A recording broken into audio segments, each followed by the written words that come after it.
Hey guys, welcome back to Doc Lil Talks Comics. And I just wanted to say that I made it by Nene's yesterday, and it looks like it's going to be a real nice setup. It's in a smaller booth than what it was before, but I managed to snag a couple of Ghost Rider issues that I needed in the 30s. So I've almost got that whole section of Ghost Rider by Howard Mackey, and at that point I think it was Andy Kubert and some Ron Garney, and some Ron Wagner too, I believe. So that got me excited. I got to check that out for just a minute, but here's the book we're going to talk about today. It's the Seasons issue number 10. And it's one of the books that I have considered dropping, but I really like where the series is, where it's come from and where it's going. You've got the four sisters, spring, autumn, winter, and summer.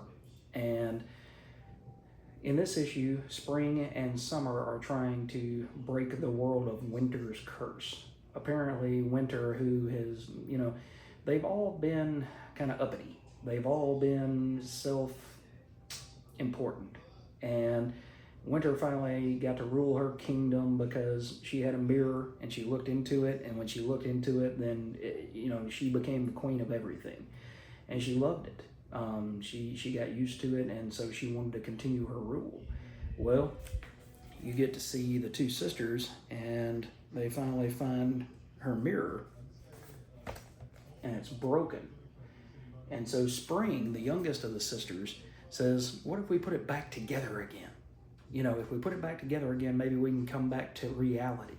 And so this is the whole issue, is dealing with them finding this mirror, putting the mirror back together, and then there's a surprise twist at the end that I'm not going to spoil. But Paul Azaceta is doing the work of his career. The colorist, Matthias Lopez, it reminds me so very much of Little Nemo in Slumberland. It's like a throwback. And then Rick Remender is apparently enjoying the heck out of writing this because it's fun. It's one of those comic books that doesn't take itself too seriously, although there are big stakes involved in this comic book. But it's not like an Alan Moore, Promethea, fourth wall breaking sort of thing. Fourth world breaking. That would be an interesting book. But I think I'm gonna keep this book on my read pile at least through issue 12, just to see where they're going with this story arc. And maybe they'll find their parents. Maybe they'll be able to get back to reality as reality.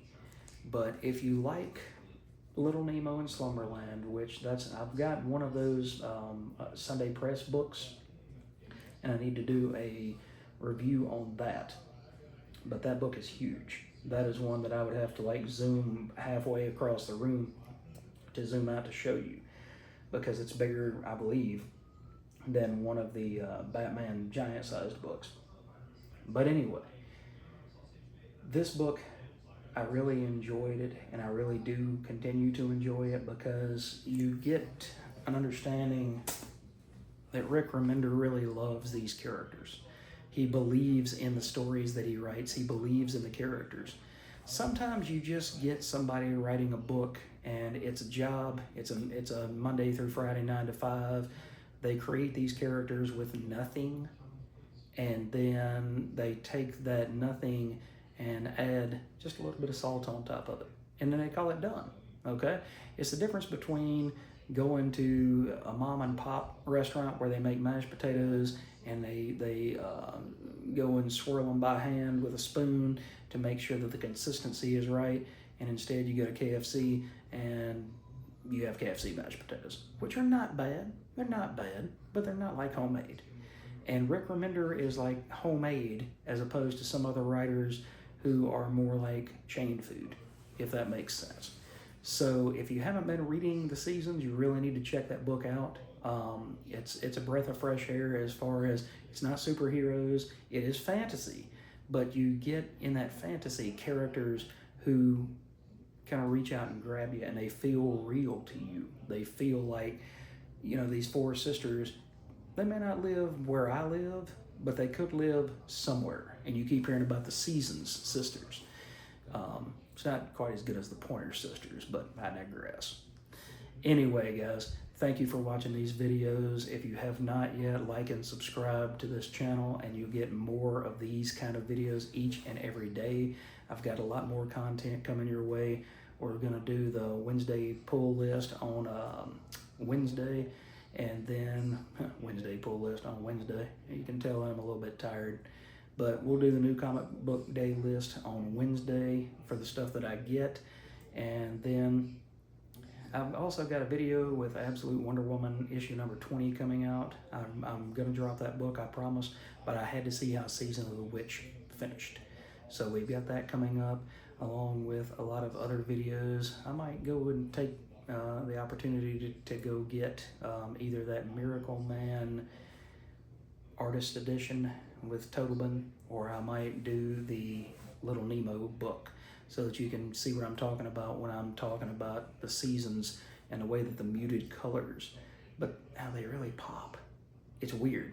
When you get a lot of colors out in the world in paintings and things like that, if you call it muted, it's kind of like the artist held back from the most that they could do. But this book is almost like a throwback to a earlier time. It's like they're trying to make it seem as though it's something that could have come out possibly in the 20s or the 30s. So anyway, guys, that's enough jawing from me. Thank you for checking out the channel. This is Doc from Doc Talks Comics, and we'll see you guys next time.